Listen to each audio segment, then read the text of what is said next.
I'd like to introduce John Spindler here in the Oak Room and Don Spindler at home, who are the facilitators, and they will introduce our speakers and our session for today. Thank you for joining us.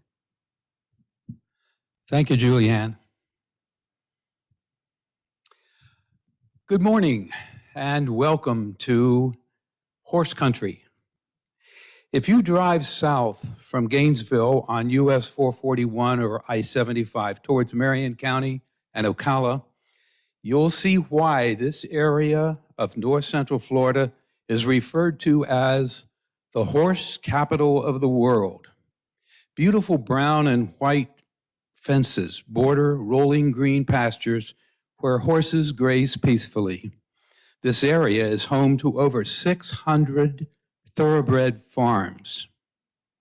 Our three presenters today are experts in the subjects of Florida equine industry, equine history, and the domestication of the horse. Dr. Cynthia Sanders is the Alachua County Extension Director and Livestock Agent. She is a sixth-generation agricultural family member. She has a doctorate degree in Extension Leadership and Administration, a master's in Extension Education, and a bachelor's in Animal Science Agricultural Education.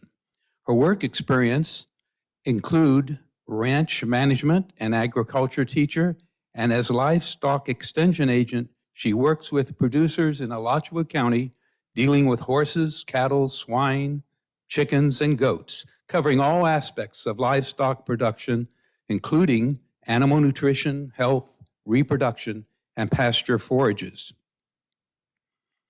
Dr. Carissa Wickens is an associate professor and extension equine specialist at the University of Florida Department of Animal Sciences. Her area of specialty is equine behavior and welfare management and nutrition. She is the co-coordinator of the Livestock Education and Certification for Agriculture Law Enforcement and Florida Equine Institute programs, working with county extension faculty. Her research includes associations between management and stereotypic behaviors in horses and human-horse interactions. Caitlin Bianum is a Florida native with cattle and equine roots, although she certainly was the horse girl in her family. She attended the University of Florida to pursue a degree in animal science with an equine specialization. She has a master's degree from UF in agronomy and has served as a UF IFAS extension agent in Marion County for 5 years, consulting with equine operations on the most cost-effective and scientifically practical methods of raising livestock and managing pastures. Please join me in welcoming our three speakers today.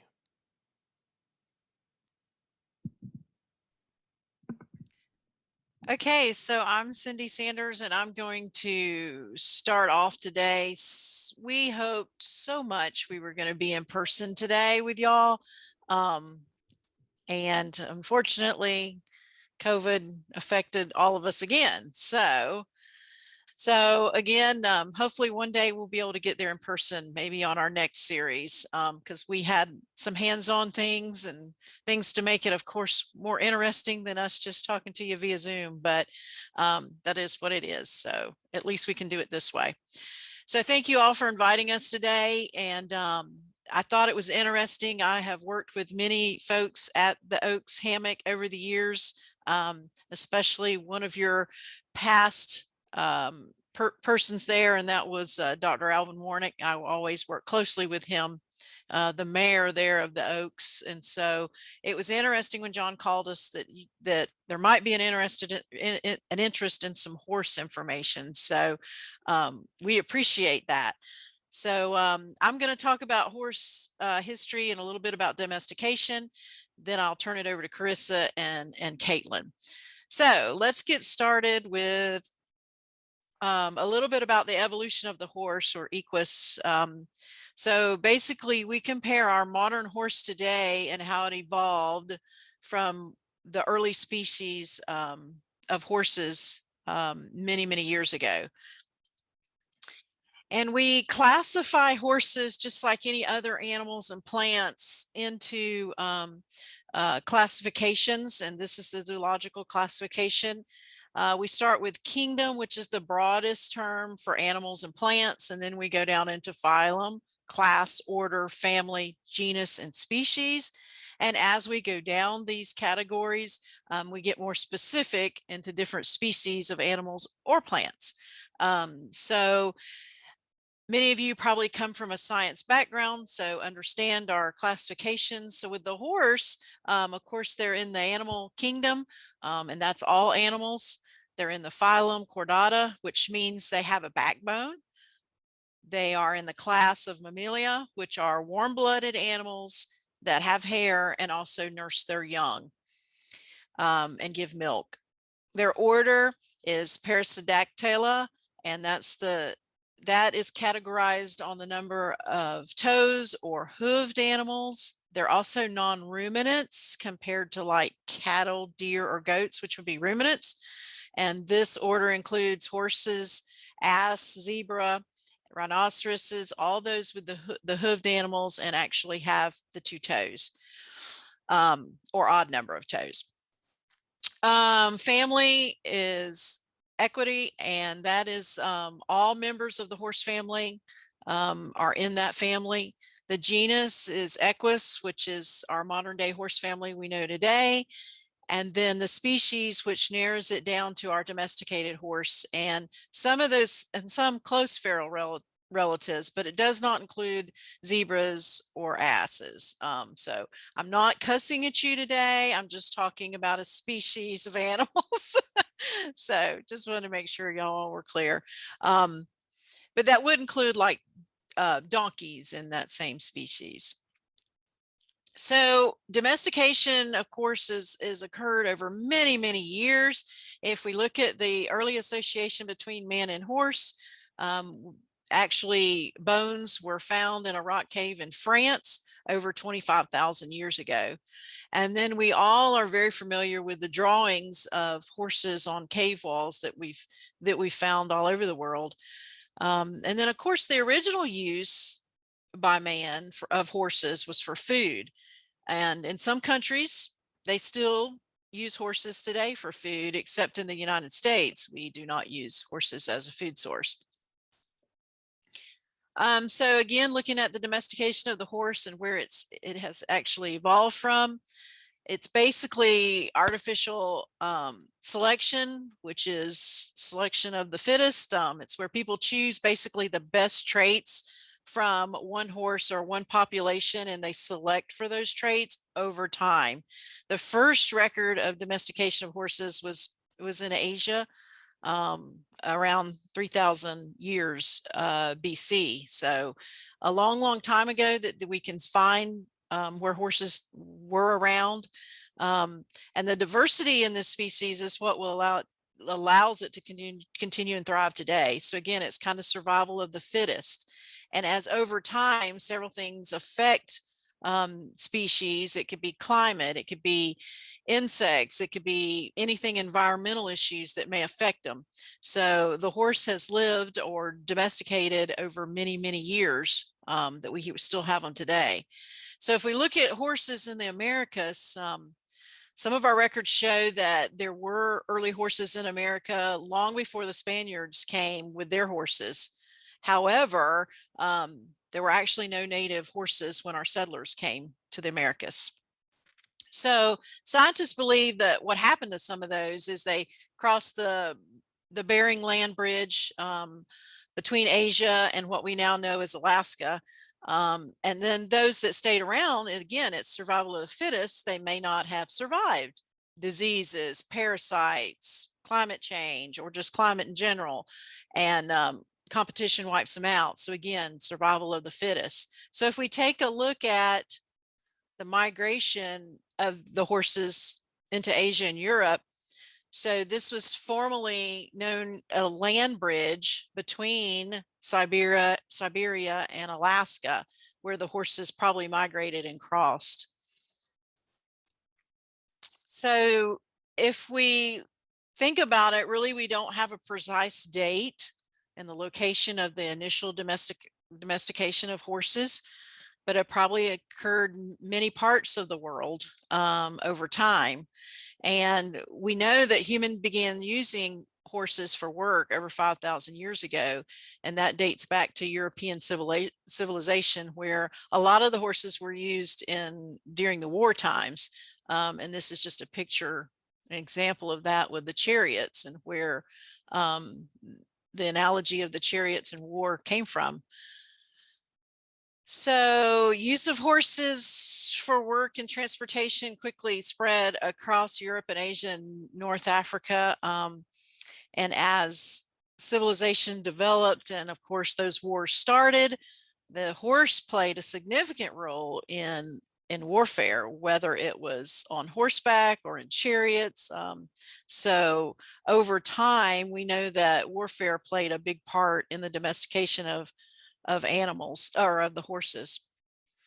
And then we look at our horses today, which Carissa is going to take over here in a minute. And we talk about our horses today have come a long way in that domestication and the selection for those traits that we're looking for, whether that might be docility, or whether it's muscle, or whether it's agility. So today we select for all of those characteristics in the breeds and horses, and all the different activities that we use horses for today. And this, does anybody recognize that horse? That happens to be Secretariat, which is world-renowned winner in the races, and also has ties to Marion County down there where Caitlin is. So I thought that would be appropriate. So with that, domestication in a nutshell, because we know we only have an hour, I'm going to turn it over to Carissa, and we're going to make sure we save time at the end for any questions. So Dr. Wickens, I'm going to turn it over to you. Thank you, Cindy. So just a note about domestication also in terms of the history of humans and horses. Horses really did lend themselves well as a species to domestication, because they are intelligent, they are trainable, and despite the fact that they are a prey animal and have a very distinctive, pretty strong flight response or flight reaction, in general, horses are fairly docile, and so they are trainable. They're able to learn through things that we call associative learning or operant conditioning. So we can teach them to perform certain maneuvers. They can learn to do certain tasks. So that really lended itself well to domestication, as well as the fact that they are very adaptive.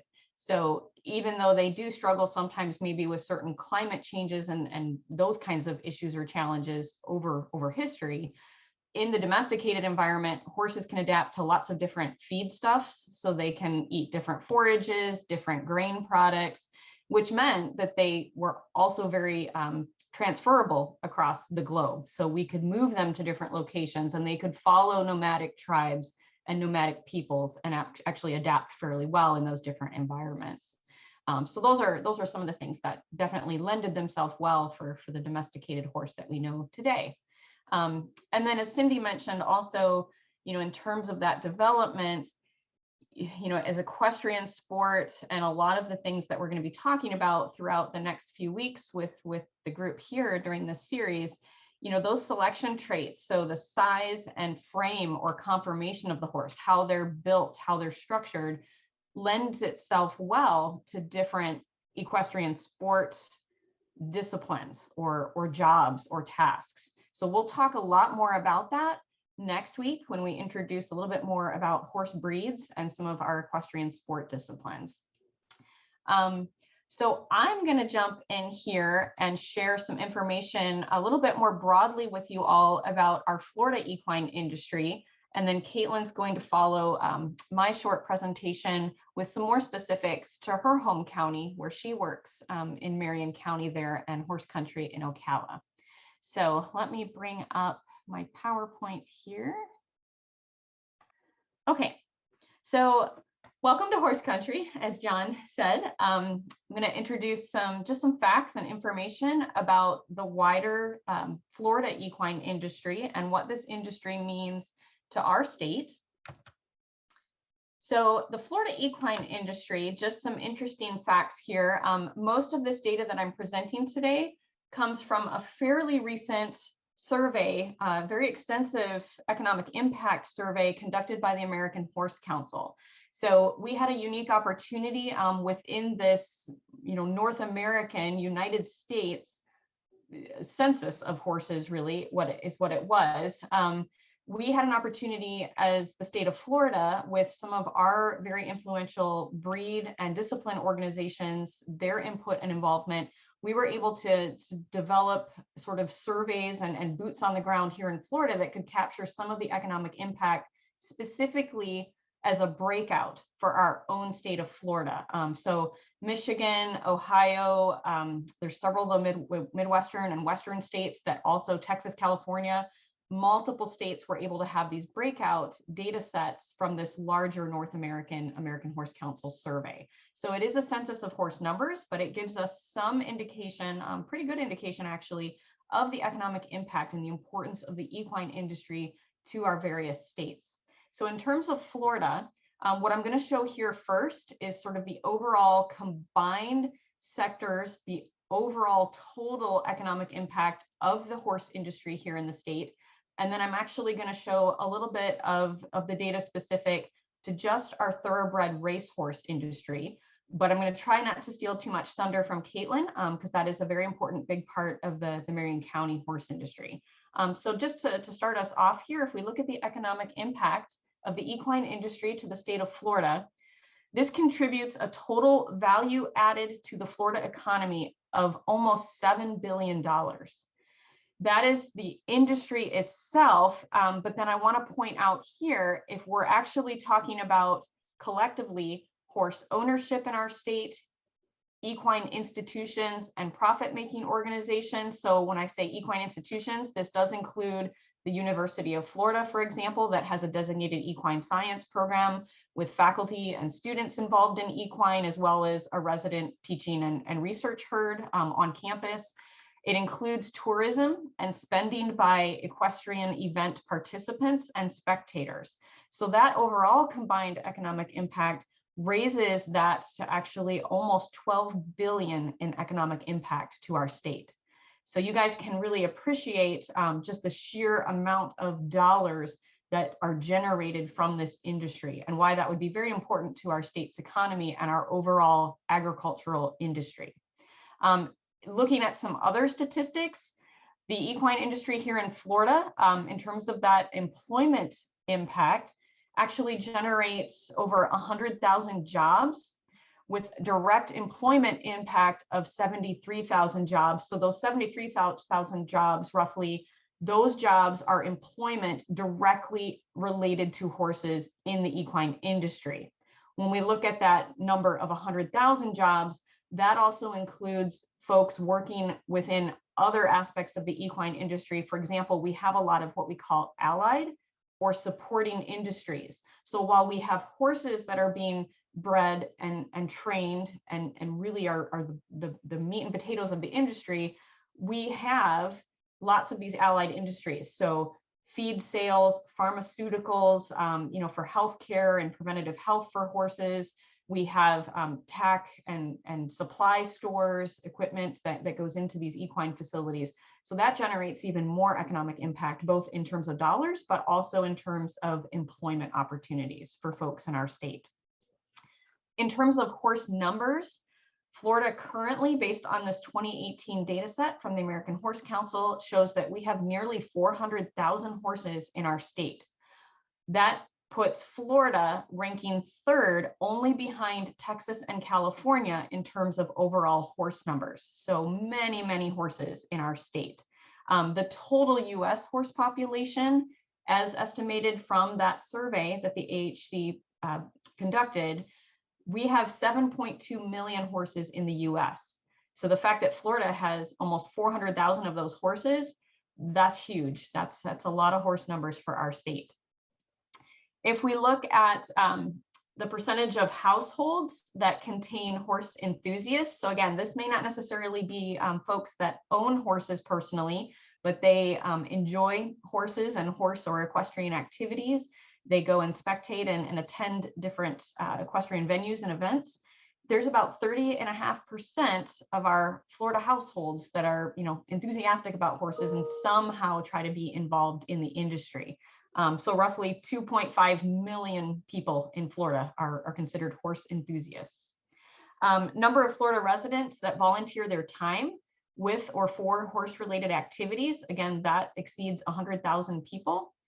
And then if we think about land and how much land is dedicated in our state to, housing horses, development of horses, horse programs, equine activities, we have over 700,000 acres of land in our state designated or used for horse-related purposes. So that's a pretty significant land mass across our state. So now just looking at some of the different sectors in our industry. So we think of this wider horse industry, but then that is divided into different disciplines and different sort of categories of horse use or involvement. So we think a lot about the racing sector. So horses that are bred and trained and actively competing in horse races. This mostly in our state includes what we call flat racing. We're going to come back to breeds and disciplines next week, but flat racing is where the jockey is on board. They are riding the horse. So we have thoroughbred races. We do have some quarter horse races in our state. And then we also have standard bred racing. So those are the horses that are pulling the little sulky. So they have a driver, but they go around the track, and that is a different form of racing in our state and in the country. But particularly in the racing sector, we are mostly focused on that flat racing, so thoroughbred racing in particular. But this alone, this sector of our larger equine industry supports almost 26,000 jobs and has an added economic impact of 1.87 billion in terms of value to our state's economy.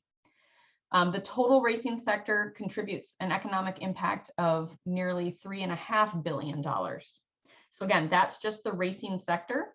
We then have what we call the performance or competition horse sector. So this involves a lot of our folks that are actively competing or showing with their horses. So this competition sector also contributes about 26,000 jobs and adds $1.43 billion to our state's economy, with a total overall economic impact of almost $2.5 billion. So these two sectors make up a huge component of our industry, but I don't want to overlook this third category here. This third next largest category is our recreational horse sector. So these are more what we would consider our recreational riders, our hobby horse owners. A lot of these are kind of moderate to smaller size operations, but we have many, many people in our state who just enjoy trail riding and riding for pleasure and having and owning horses for pleasure or a hobby. So this recreation sector, that also still contributes some full-time equivalent jobs, about 14,000 jobs, and it adds about $820 million to our state's economy. So again, it is a very important sector.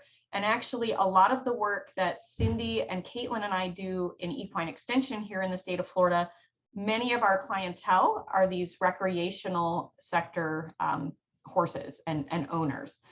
Some of these folks are new to horse ownership.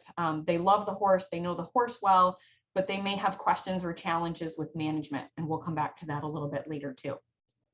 And then I think really important and very fascinating, not to forget and to point out here is we, again, have additional sectors in our industry. And I think what we're seeing really grow, two of these areas that we've seen some growth in over the last decade are our equine therapeutic modalities that utilize horses as opportunities to work with human clients or human patients that have either emotional or mental or physical disabilities or challenges. So using the horse as that therapy modality to help those folks. So we have here in our state, we have many of those operations throughout the state. There are some very large therapeutic riding or hippotherapy centers throughout the state, but we have a couple really large centers down in South Florida. We also do have some area therapeutic riding centers and programs In our North Central Florida here, we have one group, Stirrups and Strides, that's near Caitlin in the Ocala area. And then we also have a few right in and around Alachua County. Some of you guys may be familiar with Gentle Carousel. That is a local group near Gainesville.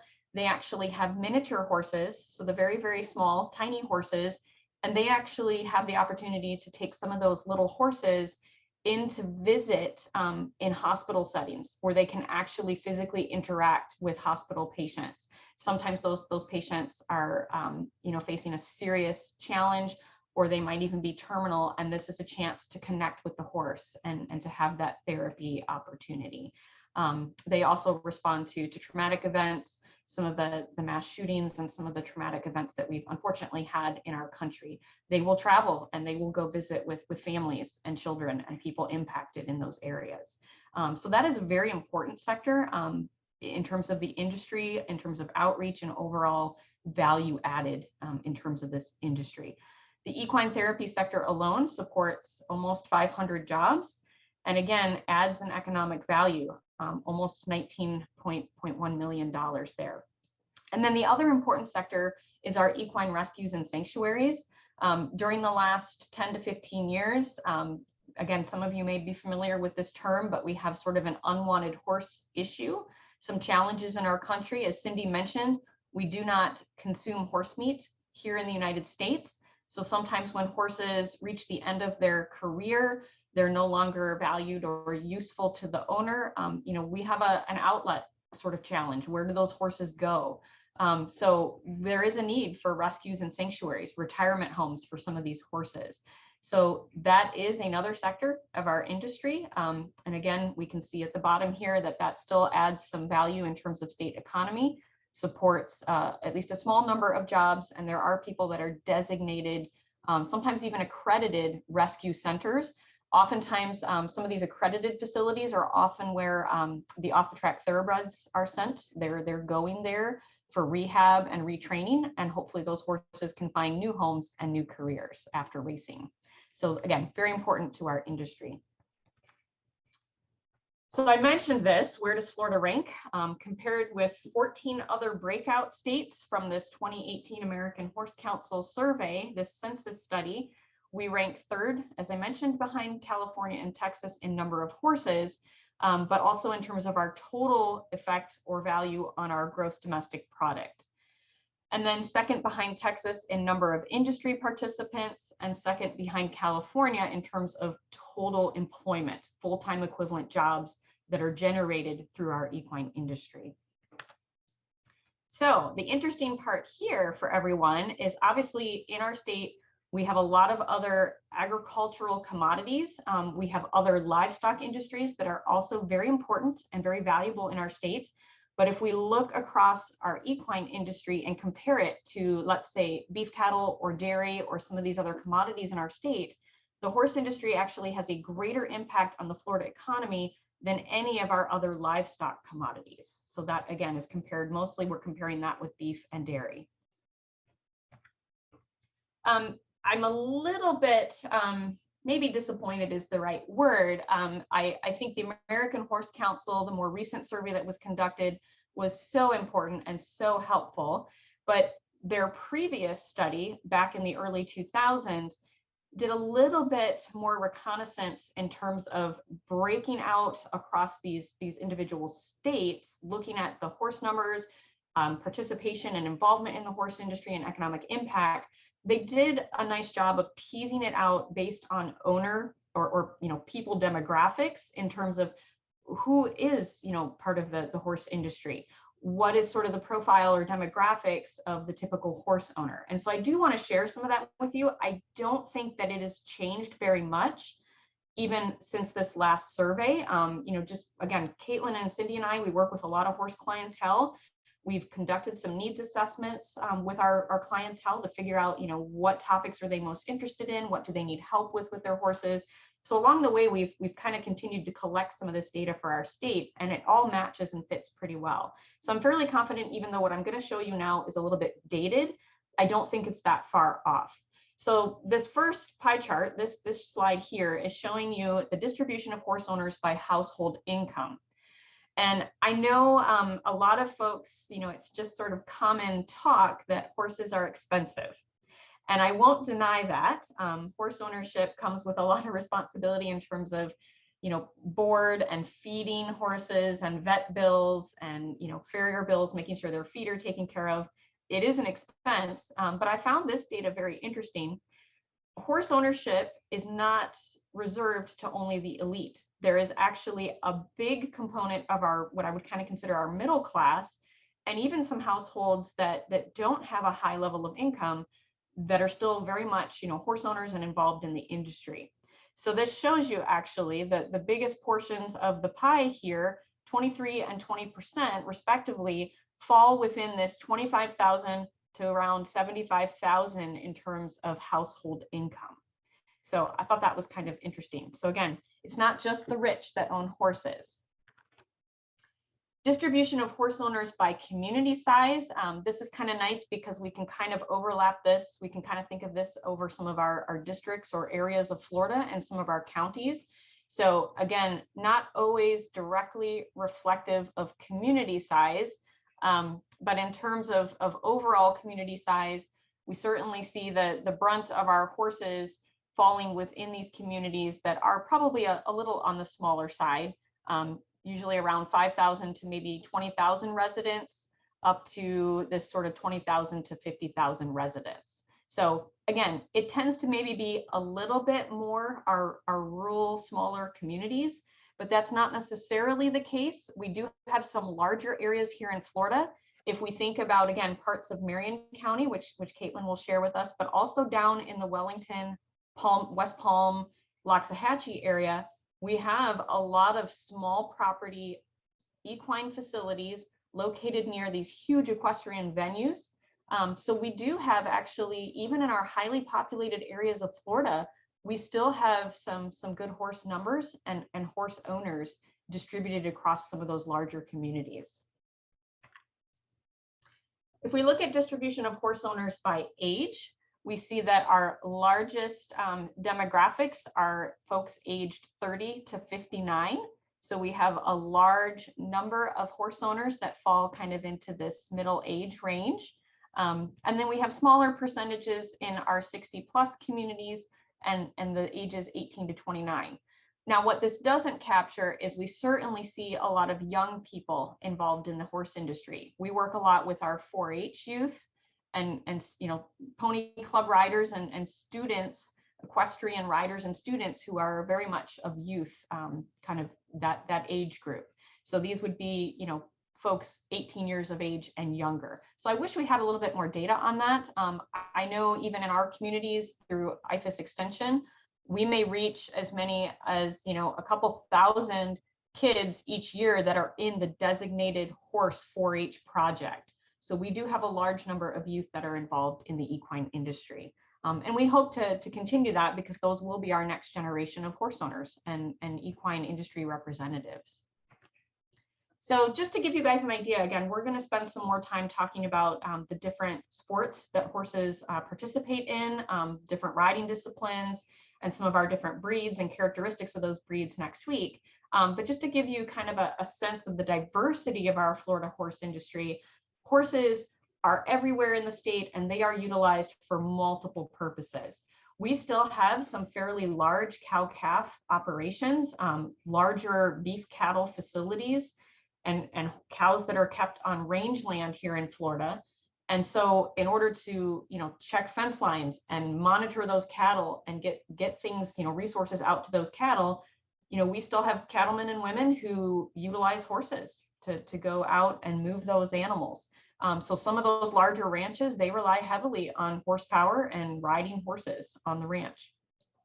We also have many equestrian sports and disciplines, including polo, what we call 3-day eventing. So lots of jumping disciplines, people that like to drive horses with carts or buggies. There's lots of diversity in our industry in terms of types of horses and a lot of the different sports that they participate in.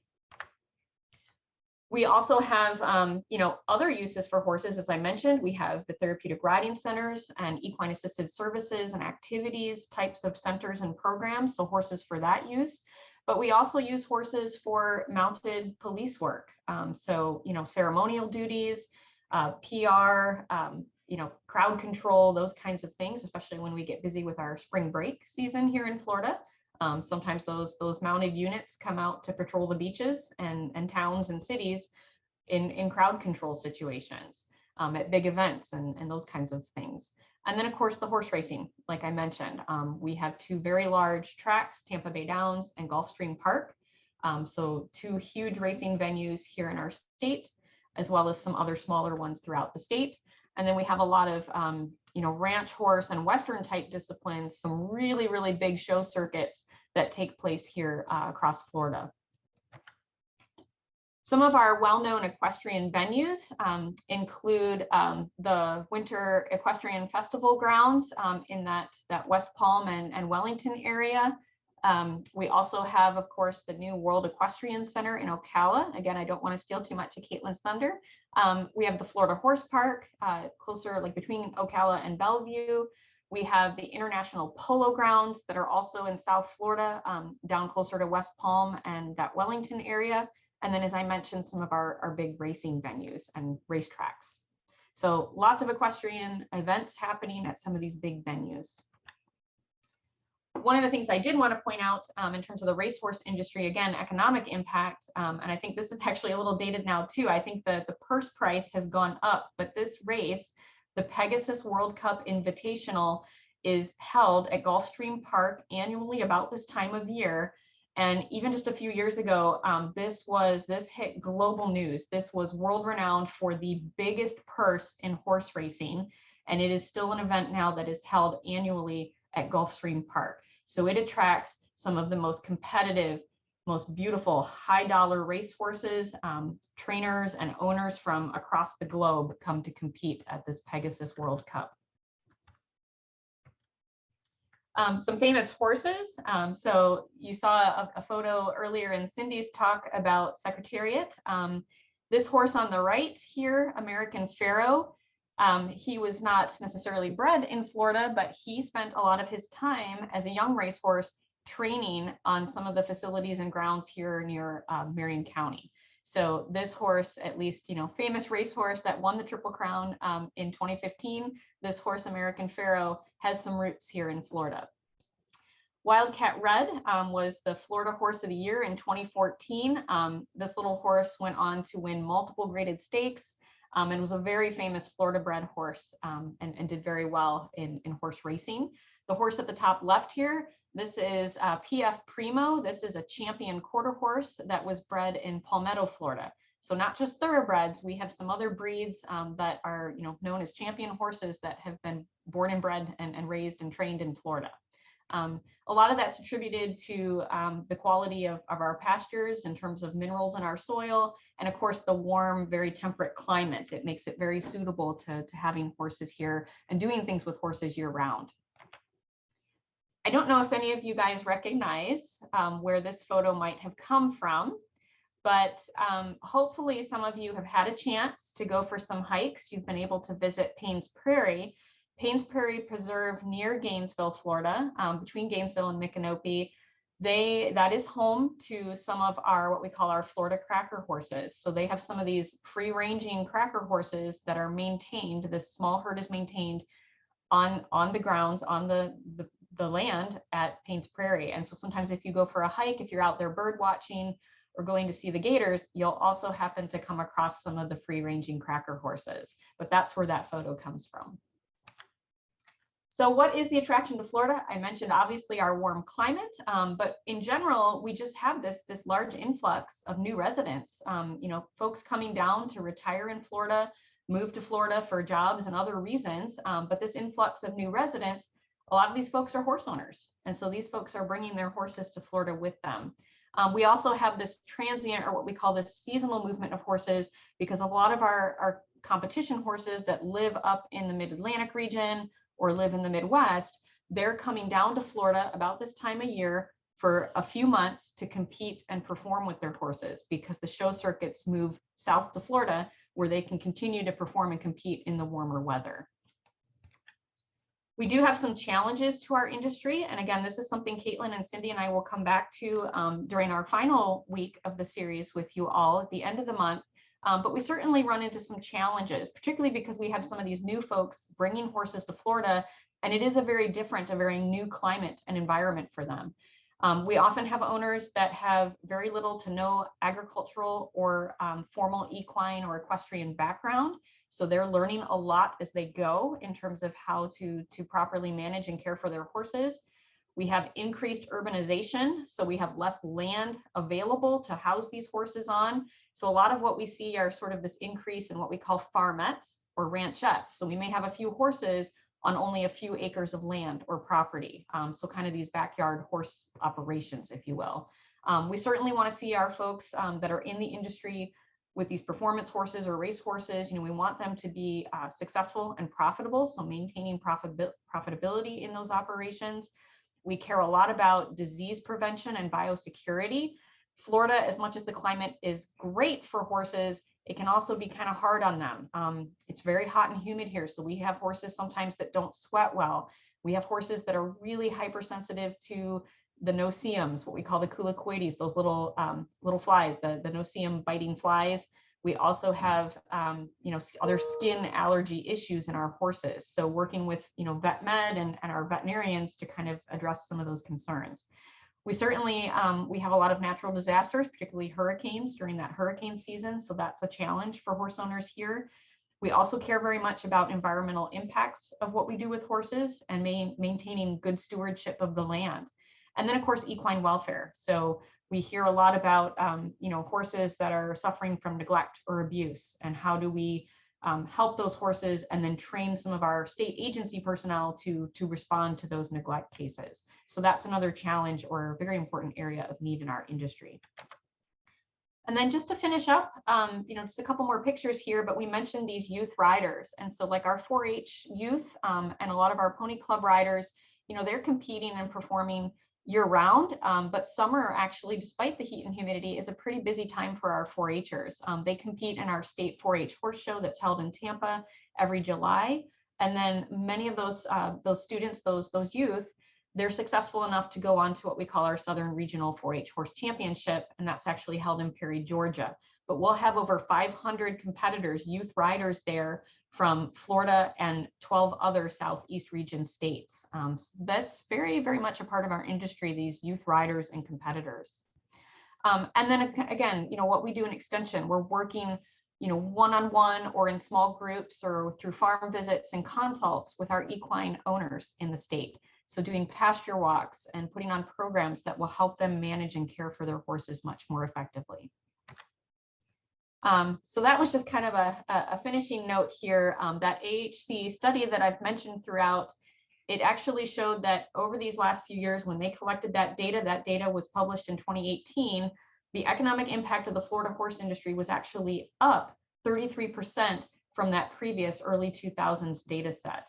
So I think that shows some promise for continued growth and success of our industry here.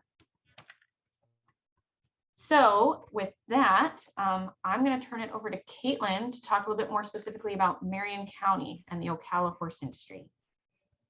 Okie dokie. Thanks, Carissa. Okay. So Carissa touched on a lot of things that I'm going to talk about too, just because Marion County, although we have a lot of horses, it is just kind of the Florida equine community on a micro level. So I'm going to touch primarily on the economic impact of horses here in Marion County. We move. Okay, so we are horse capital of the world here in Marion County. A lot of this ties back to our racehorse roots. We have arguably our most famous horse, and what kind of set us on the path to being horse capital of the world is a horse named Needles. So Needles was the first Florida bred horse to win the Kentucky Derby in 1956. He was bred, trained right here in Ocala on the Bonnie Heath farm. So that's a very famous farm if you've heard of Bonnie Heath. There's a couple Publixes named after him now, road, and there's still some farmland attributed to that farm. So Needles was probably the horse that set us on the path of kind of making a name for Ocala. And then perhaps you've heard of Affirmed. He was a Triple Crown winner in 1979, meaning he won the 3 major races. And what I left out about Needles was that he won the Kentucky Derby. He came in 2nd place in the Preakness, which is the next race. And then he also won the Belmont. So he was really close too to sweeping that Triple Crown. But Affirmed was our next Ocala trained horse that ended up winning the Triple Crown in 1979. And so from there, the thoroughbred racing industry really took off.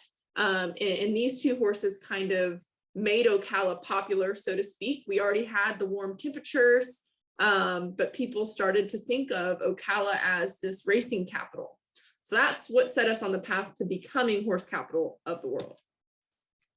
So we refer to Ocala as horse capital of the world, but really it's Marion County in its entirety. And we have more horses and ponies than any other county in the world.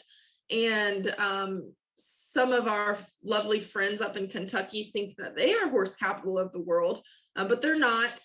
They are thoroughbred capital.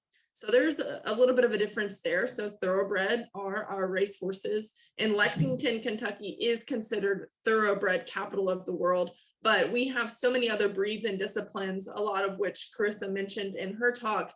And that's really what makes us horse capital of the world these days, is that we have just sheer numbers more than anywhere else. And so almost a $7 billion in industry revenues for the state. And we're a little over $2.5 billion in industry revenues right here in Marion County. And then additionally, with allied industry and dollars spent from our horse enthusiasts, we have an additional 1.6 billion in value added contributions to our gross domestic product. We have, and this number is a little bit dated, but it was the last number I could find. So I know it's more than that now, because this is pre-World Equestrian Center. We had 20,000 people employed in full-time equine industry jobs here in Marion County.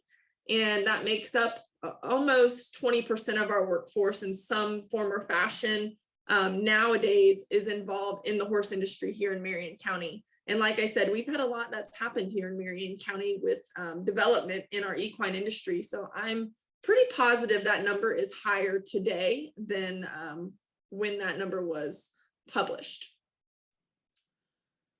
So Marion County, something that I've heard for a long time is about these lime rock based soils. I've heard them referred to as number 8 soils, still not really sure what that is, but the main point is that we have these swaths of soils that were made Ocala and Marion County this destination place for horse training facilities, historically being racehorses, but today we have eventers, jumpers, Western pleasure, everybody that has training facilities or these large scale farms that are seeking out these soils that are usually found in the northwest part of the county. So they are very popular, and people that move down here or that are transient, they know about these soils. And I'm not sure that there's a specific map of these soils. It seems to kind of be somewhat random that I've seen, but certainly in the northwest part of the county, the lime rock based soils back in the day claimed obviously more nutritious forages were grown from that base, led to bone health in the horses. Not sure exactly where the science lies on that, but that is the claim to fame. And obviously our climate here is pretty conducive to year-round training. So a lot of times in the thoroughbred industry, you'll at least hear about Florida bred or Florida trained horses. So like with American Pharaoh that Carissa was mentioning, our 2015 Triple Crown winner, he was bred and foaled in Kentucky, but he spent a stint of time down here training. So usually at one end or the other, a lot of these racehorses are coming to Marion County for either they're being bred here and they're foaled here, and then they go to Kentucky to train, or vice versa.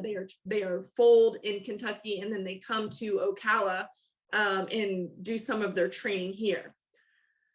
Outside of racehorses, we have a lot of venues, a couple of which we'll go over here in a second, for every discipline. So we are no longer just, a thoroughbred industry. I think we have over 400 thoroughbred training facilities, but we have even more than that in small farms, other disciplines. So we are much more than just thoroughbreds here in Marion County. And probably one of our largest audiences, or at least one of the largest that I work with on a day-to-day basis, is our transient horse owners. And those are the folks that, like Carissa mentioned, are coming down here for show circuits. So they might be here November through February, March. And then they often go back up north when it gets warmer up there. So they're like our horsey snowbirds. And with things like the World Equestrian Center, there's a lot of folks that are just moving here full time because they're realizing that, yes, we still have our winter show circuits, but we're now becoming a place with year-round show circuits, and they'd rather be here than up north for even half of the year. And aside from horses, and it probably has a lot to do with horses, Ocala is just one of the fastest growing cities nationwide. It recently was released, I don't have it cited here, we were top 5 in the nation's fastest growing cities. So as a hub, north of Orlando, close to Jacksonville, we are really growing our urban interface as well as trying to maintain our rural roots in horses. So one of the big things we have here is the Ocala breeder sales. So this is kind of the destination to buy your 2-year-olds in training. And over 70% of these juvenile sales happen here in Ocala. There's an airport across the road that you see all the time, flying horses in and out, 38 different countries in just about every state. And again, a dated number, but was one of the more impressive years, $142 million in sales for OBS in 2014. I think they have 5 or 6 sales every year, from yearlings to 2-year-olds in training. They have a racetrack there on site, so they do a lot of under tack exhibitions of these horses. And then this horse isn't even probably the highest bid horse, but it went for $900,000. So just a glimpse into some of these prices. You've probably heard of the World Equestrian Center. I won't say much more than what's on this slide. There's actually 2 locations of the World Equestrian Center. There's one in Wilmington, Ohio, and then this new one in Ocala. And WEC Ocala is the largest equestrian complex in the United States. They have over 300 acres currently, but that number is, last I knew, continuing to grow, and they are just adding and expanding, and who knows what the 5-year or 10-year plan really looks like. They are doing a lot of incredible things out there. Right now, there's 15 outdoor rings and 5 climate-controlled indoor arenas and multiple barns. If you have not been, I encourage you to visit. It is Disney World for horse people. So the bottom picture here showcases their hotel and one of their bigger outdoor arenas. Bunch of restaurants. They hold things that are not horse related, conventions, expos. So they're doing all sorts of things, and it is really booming here in Ocala with the addition of this World Equestrian Center. So largely because of this World Equestrian Center, we have more people that are, like I mentioned, buying farms in Marion County. And this means that there's people looking to now build their dream barns. They want to change the fencing, redo the fencing, construct their own practice arenas. We have full-time horse competitors here. We have part-time hobbyists and everything in between. So people with disposable income that want fancy footing in their arena. And so with this, there's many businesses that offer those different services, and they are booming with clientele, and they have businesses here that they might not be viable anywhere else in the state, some places perhaps, but we have such a niche of equine markets here that there's room for a lot of these specialty equine businesses. And I've listed a few of them here, and some of these might exist in other places, but I just know it's interesting. We have some people who all they do is create horse specific treats, and they do pretty well with that. And that's a very Ocala business to have.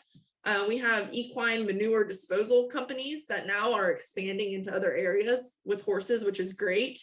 But manure management is a big thing. When you're horse capital of the world, you're manure capital of the world, and figuring out what we're going to do with that is an environmental problem. So we have companies that is their bread and butter, is taking horse poop off of farms. We have another just example is a lady runs a company that basically designs shades, curtains that go off of barn windows and aisleways just for horse facilities to shade their horses while they're in the stall. And we also have 2 local feed mills based here in Ocala. Ocala Breeder Sales has a feed mill, and Seminole Feed Store is based in Ocala. So they couldn't be in a better spot with all of their horses and horse people to service. And obviously they are shipping out product all over the state and all over the nation with their feed products. I think that is all I included, which looks good because we only have a few minutes left for questions. So with that, let me stop sharing, and I will turn it back over to whoever to take whatever questions might exist in our last few minutes. Okay, so thank you, Carissa and Caitlin. Do we have any questions? And remember, we will be back with you next week. So if there's anything we can't get answered, we certainly will answer in the next couple of weeks. Great example of team teaching. Wow. We Any kind of got questions used to that. I see. Yeah, Richard's hand's up. Yes, let me just say it was a good presentation over lots of different issues, and thanks for coming and doing all this for us, because it was a broad brush that you presented. And my question is, I've heard so much about Kentucky horses, and I wondered, in the ranking of 1, 2, 3, is Kentucky 4th? You said that they were the thoroughbred capital, but how do they rank in terms of total horses? Like you listed California, Texas, and Florida, 1, 2, 3. Is Kentucky 4, or is it further down in the total number of horses? That is an excellent question, Richard. Thank you. And I should know the answer immediately off the top of my head, but I do not want to tell you incorrectly. I want to say they do fall in the top 10 for sure, somewhere around 5, I believe, but I will double check on that. And please remind me, I will come back with that next week. They are up there, but they are certainly not in that first. Why don't you include the first 10 in your list? Yeah, I will. I'm gonna find that for you guys, and I will bring that information back. Thanks. I have a question.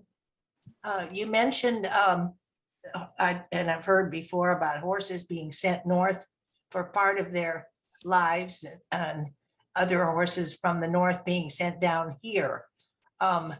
Obviously, it would be more economically sustainable to just keep them in one place or the other. Why is there this? Why are some going north and some coming south? I mean, I think some of the things that Caitlin and I both mentioned, part of it for a long time, it was because the weather is so nice here and more conducive, it's not overly hot either. It really allowed the opportunity to host different events and competitions. So like, for example, there's a showgrounds between Williston and Ocala. It's known as HITS, horse shows in the sun. There's also a HITS out in Arizona, but it really gave us this opportunity to have these horses leave the cold, icy, snowy winter states and then be able to come down. But now there's sort of this interest, I think, in that year-round venue, especially like World Equestrian Center, for example. Some of these arenas now are completely climate controlled. So regardless of the weather, and that's the same for up north too. There is a WEC, there's a World Equestrian Center. The same family operates a big WEC center up in part of Ohio. But if they have climate controlled arenas, they can keep us cool down here, but they can heat it and keep it more conducive to hosting events up north. So I think changes in facilities, renovations, those kinds of things have made it more conducive to have the back and forth. But I do think, especially for pleasure riding, even in trail riding, coming south for vacations and coming south, like that snowbird sort of effect, is still very much what we see. So I think that's part of it. I also find that the folks that maybe have a little bit more wealth and have the ability to almost have two operations. So we also see folks that have, there's a couple thoroughbred farms that almost get the name, or like 3-day eventing farms that get like a north and south title to their farm. So we might have like a lamb home north and a lamb home farm south. So I think it's a little bit of all of that.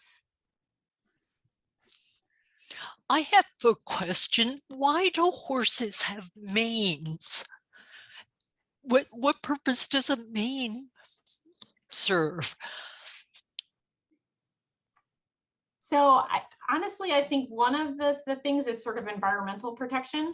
By having a mane and tail, when you see horses when like they're avoiding flies or biting insects, it is sort of a protective, that hair that hangs over the neck is a way to flick off biting insects. So I think that's part of it. The interesting part is we do have some breeds that really don't have a mane. They have a much, or like even if you think about donkeys, like their hair coat is much coarser. They don't have the long flowing mane. So it kind of depends on where they were developed or adapted in terms of evolution. So where that was advantageous, perhaps. And so like some breeds that are in really cold climates, they didn't necessarily have the same type of hair coat or same hair as some of the other horses. I'm going to step in right now because the clock is ticking. I want to thank Cynthia, Carissa, and Caitlin for your excellent presentations. You really opened our eyes and have created a lot of questions. Fortunately, we have 5 more weeks in this series that we can delve into answering your questions and expanding our knowledge about the horse industry. Next week, we'll learn that horses come in many colors, breeds, and sizes, and are often best suited for certain disciplines. After that class, you'll have a better idea of horse breeds and the many disciplines that adults participate in with horses. So, with that, see you here next week. Thank you.